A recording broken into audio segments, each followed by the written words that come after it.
our first story, an Accra High Court has quashed the 3-year jail term handed the Achimota school student who killed his female colleague in January last year. Lily Donko, student, was shot in the abdomen when she went to visit her friend in his home in Tema.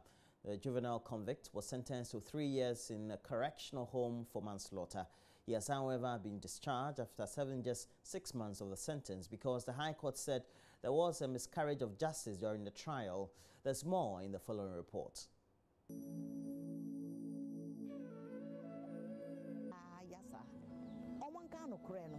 We want them to establish the truth. She cannot be killed in that manner. Just like that. A mother in pain as she demanded justice. It was at a time when the accused was yet to be apprehended. Relatives thronged the family premise to sympathize with the family. 8 months later, a juvenile court presided over by Bernardine S.A. Senu handed a then 17-year-old a 3-year sentence for manslaughter.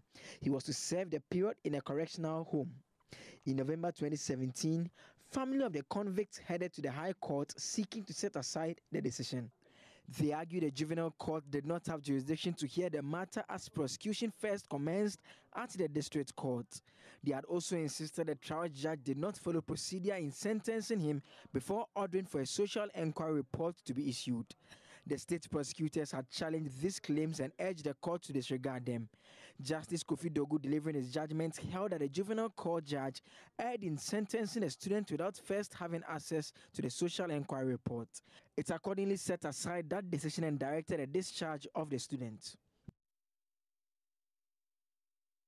Meanwhile, the family of the deceased have served notice of pushing for an appeal at the High Court, setting free the convicts. Peggy Donko is the auntie of the deceased. They appealed, and we also have the right to appeal. So we also appeal. The truth is that is what Mr. and Mrs. Anaman set out to do. And the other truth will not be free forever. Of course, Lily is dead. We're finding it difficult, and we are going to live with this for the rest of our lives. And they would also live with this for the rest of their lives. Gerald is a murderer. They can do whatever. But I assure you, he will not live forever. Everybody would die. At least we know that Lily was shot dead. How would he go? We would also appeal.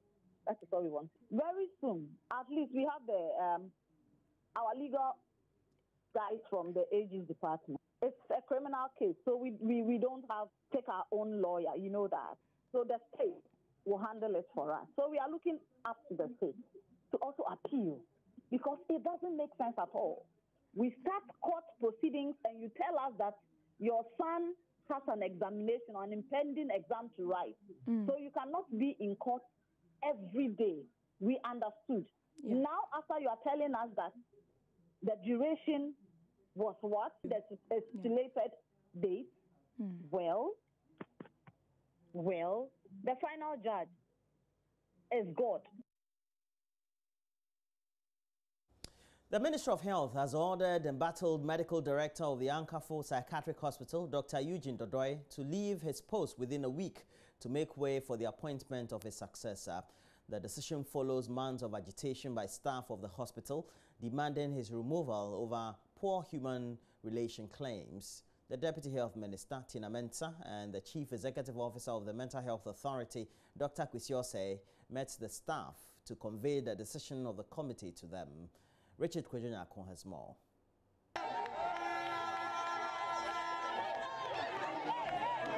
So it's been weeks of agitations here at the Ankafo Psychiatric Hospital where the staff, that is the psychiatric nurses group, agitated that they do not want the medical director of the Ankafo Psychiatric Hospital to continue being at post. So it's been one negotiation to the other. And today, the Deputy Minister of Health, Tina Mensah, and then the Chief Executive Officer of the Mental Health Authority came to meet the staff. There is the engagement about this agitation from the workers here. The ministers are our brothers and sisters here with the director. So they made a petition to the ministry. The ministry saying form the committee to come and look through, and then some recommendations have been made.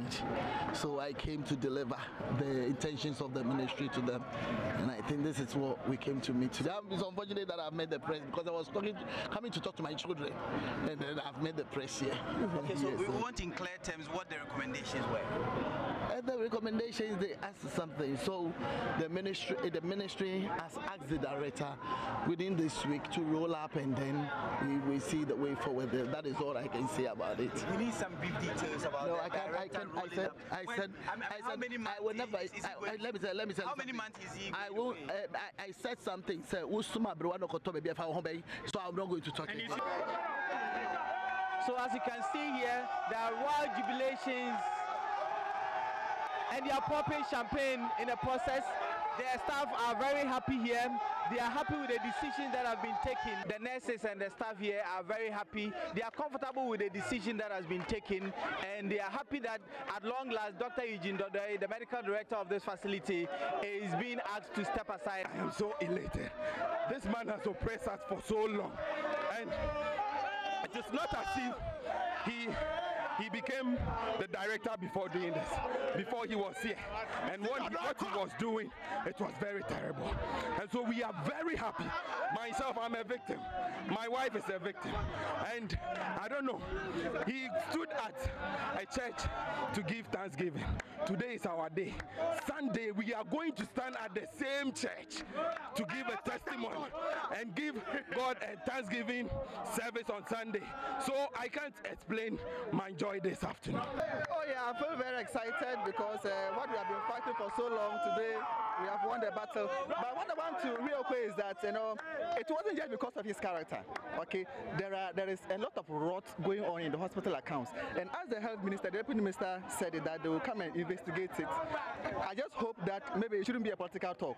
We are happy, but for me, I'll be extremely happy if the criminal aspect of the cases is dealt with serious. Criminalities involved here. When it was alleged that the bungalow where he's staying is spent 200,000 Ghana cedis, 2 billion. That OCDs. That's 2 billion OCDs. And you see, the hospital has been crying for lack of money. We don't have money. Meanwhile, this hospital, those of us who are here for a longer time period, we were here before he came. We know that this hospital should have more money because of the affiliation program. Where is the money going to? Let's speak with Emmanuel Fori. He is the PRO of the nurses group. Thank the health ministry, especially the deputy minister, for coming to clarify issues pertaining to the hospital director's removal. Yes, she spoke as a mother to us. We have heard her. She has pleaded. We recited the national pledge and we sang a portion of the national anthem also. So what we are telling our staff is to begin work immediately. That's effective immediately. And they should give their best, just as we have been giving always. So for Mother Ghana and for our patient as well. What I would say is we are okay with what the minister said, because she has assured us that the man is being taken out. And then a question was asked whether he will be brought back, and she gave the adage, the Ghanaian adage, that when you push an old lady, you don't bother about where she will fall. And so I think that is a proverb well understood. So we are okay. So from the Ankafo Psychiatric Hospital, my name is Richard Kwejo for JoyNews. Away from that issue, traders at the Malam Atam market here in Accra, who had their wares destroyed by officers from the Ghana Armed Forces last Friday, are demanding compensation. The traders say over 100 bags of salt they had packaged on a piece of reclaimed land behind the market, which is being claimed by the Ministry of Sanitation, was destroyed by the soldiers. The traders, meanwhile, say they had no intention of permanently taking over the land and only took up space on the disputed portion to allow for rehabilitation of the main market. JoyNews' Kwisipaka Wilson has more in the following report. I wasn't privy to the documents, the signing. I am just here as project coordinator, help get the project started. That is all I'm here for. So for figures, unless maybe the administrators or The 13.5 acre of land near the Malam market has been at the center of controversy for some time. The traders occupying the land in question clashed with military men who have been deployed by the Ministry of Water Resources and Sanitation to guard the land. According to the traders, the local government ministry granted them permission to occupy the land temporarily to pave way for rehabilitation of the Mala market. With this directive, some of the traders, particularly salt traders, moved to secure their spot on the allocated land, but were met by the military men deployed there. The situation degenerated into chaos when the traders insisted on accessing the land at all cost. The soldiers earlier dumped wares of the traders into a nearby stream. The woman spoke to JoyNews.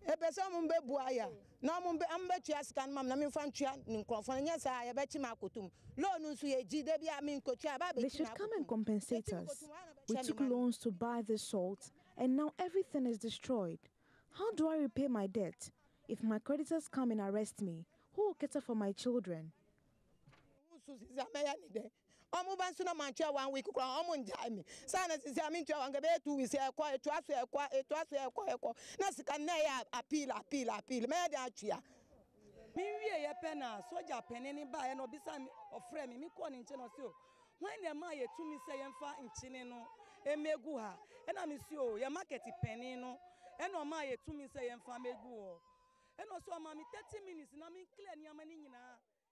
The head of the market gave us permission to place our sacks of salt here.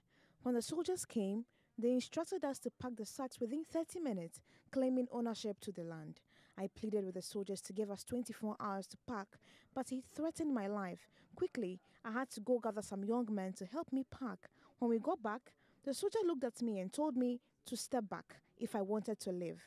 There I saw him throw my sack of salt into water and scattered them all over.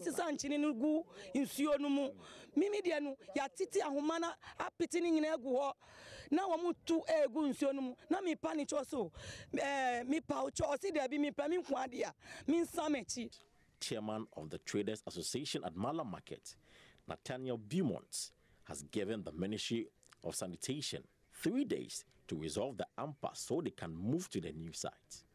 We have a very vast land here belonging to the market, and we said our women are going to be there so that they will pave way for the construction to take place. This has become a problem now, so we don't know what to do. Mr. Minister of Sanitation, Mr. Kofi Ada, we are pleading with you that release our land for us. Madam Honorable Aja Alima, we are pleading so that you people at the top will handle this impasse so that we can pave way, our traders can pave way so that the construction will take place. Because what actually is going on here, it is very, very appalling. We don't understand it. The project manager of Comet Engineering says the situation has stalled the rehabilitation exercise. As you can see, we've been here since morning, and you know there's nothing going on here. It's been stalled. We've been on site since August, September last year, and nothing seems to be going on because of relocation of the traders. I see. Have you made any effort to speak to the local government ministry on what you need to do, because they brought you here? We have written so many letters. We are in talking to AM, we've been talking to AMA to see to how they can help us get the traders off or relocate them for us to enable us start our work. So without the relocation of the traders, there is no way you can embark on this exercise? It's the same place where they are. That is where the project is supposed to go on. So there's no way we can do anything without without being reallocated. Is this really affecting you? For JoyNews, I am Kwesi Parker Wilson, Mala Market.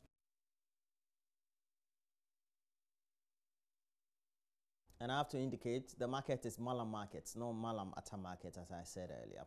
Well, let's move on. Though it is a remote settlement in the heart of one of the country's rich forest areas, cost of living is biting hard.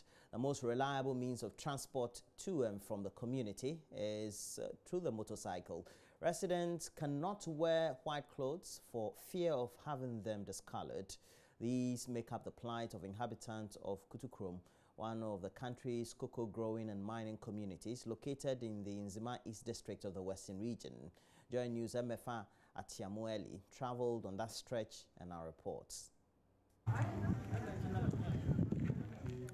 Kutukrum is a cocoa growing community. A good number of the youth also engage in small-scale mining in the area, which is situated behind Prestea. For a first-time traveler like me from Accra, the 9-hour journey was nothing less than a drudgery. The road to Kutukrum caught my attention after my 8.5-hour trip ended at Prestea.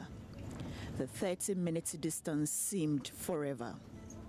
Normally, scenes of Galamsey activities would have been the most prominent story to be told by any journalist on his or her first visit to this town, but not in this case. The state of the narrow and winding road is more gripping. It is the only link to and from Kutukrum. When it is dry, as it is in this particular case, the red dust is blinding. Motorists must drive with caution, keeping a good distance to prevent ramming into the rear of traffic ahead. Those that manage to avoid any collision, some way somehow suffer various breakages, leaving their passengers stranded in the middle of the forest.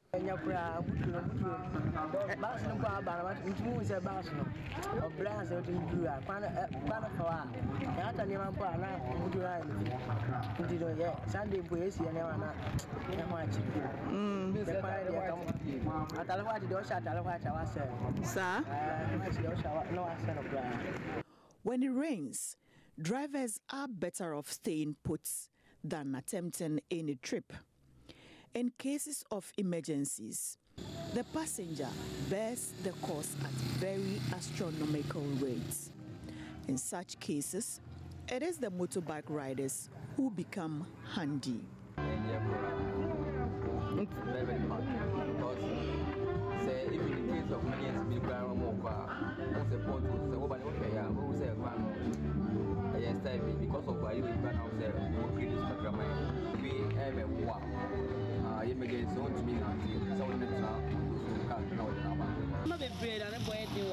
Amma has been living in Kutukrum for the past 11 years. She hails from Swedro. She came to Kutukrum to seek greener pastures because of the mining activities here. Sadly for Amma, life in Kutukrum has turned out to be more expensive than she thought. Even foodstuff, Amma says, is very expensive due to the poor road. I want to see this out of the area. As well as I want to see the madam. And you easy. And I'm both on them. And I'm 5 since I told what Tapan. You want Tapan to Tapan in my body by a Hasin. And now my ton was in. And resident, and now my say, yes, you are 3 days. And one Anna and one in answer. The Aka will just go on your man, so you can. And you want to make a room, some copies there.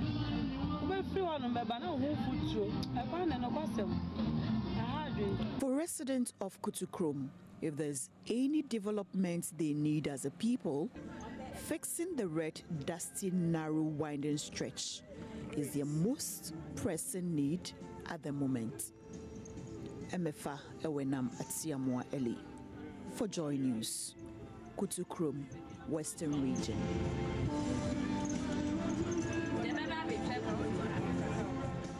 And that's it for the news. We're taking a break. We'll be back with a review of the newspapers. I'll be joined by Mama V, and also we'll bring you some good sound bites as we also look at some stories published on various online portals. So stay on, we'll be right back.